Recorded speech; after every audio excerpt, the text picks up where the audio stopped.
कालपासून सोशल मीडियावर एक व्हिडिओ प्रचंड व्हायरल होतोय।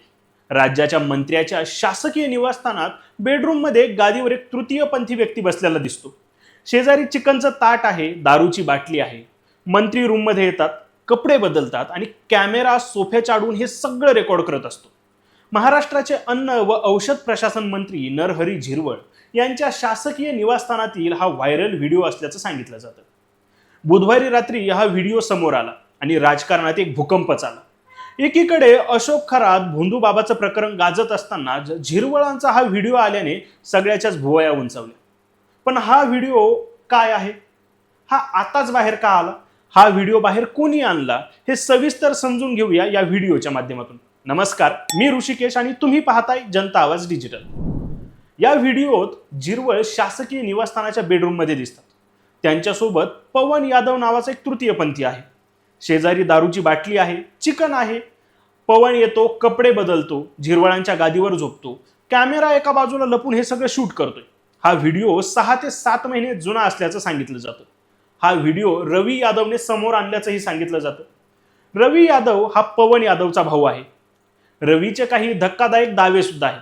त्यात तो म्हणतो की पवन यादव मंत्री, आमदार, खासदार यांच्याशी जवळीक साधून त्यांचे अश्लील व्हिडिओ काढायचा, नंतर त्यांना ब्लॅकमेल करून त्याला हवं ते मिळवायचं। रवी म्हणतो पवनने त्याच्याकडे 25 लाखाची मागणी केली, खोट्या केसेस दाखल केल्या। पवनवर कुरार पोलीस स्टेशनमध्ये खंडणी, ब्लॅकमेल हे गुन्हे सुद्धा दाखल आहेत। व्हिडिओ व्हायरल होण्याआधी झिरवळ यांनी मुख्यमंत्री देवेंद्र फडणवीस यांची भेट घेतली होती। सूत्रानुसार या व्हिडिओबाबत चर्चा सुद्धा झाली। व्हिडिओ व्हायरल झाल्यानंतर झिरवळ गप्प आहेत, त्यांचा मोबाईल सुद्धा बंद आहे। विरोधकांनी त्यांच्या राजीनाम्याची मागणी सुरू केली आहे। काँग्रेसचे हर्षवर्धन सपकाळ म्हणाले की ही नैतिकतेची पायामल्ली आहे, त्वरित हकलपट्टी करा। तर अंजली दमानिया म्हणतायत की माझं डोकं फिरायला लागले, ही महाराष्ट्राची संस्कृती नाहीच। मात्र राष्ट्रवादीचे आमदार अमोल मिटकरी यांनी झिरवळांची बाजू घेतली। ते म्हणतायत अशोक खरात प्रकरणातलं राजकारण अंगलट येत असताना लक्ष विचलित करण्यासाठी हा 6 महिन्यापूर्वीचा व्हिडिओ बाहेर काढला गेला।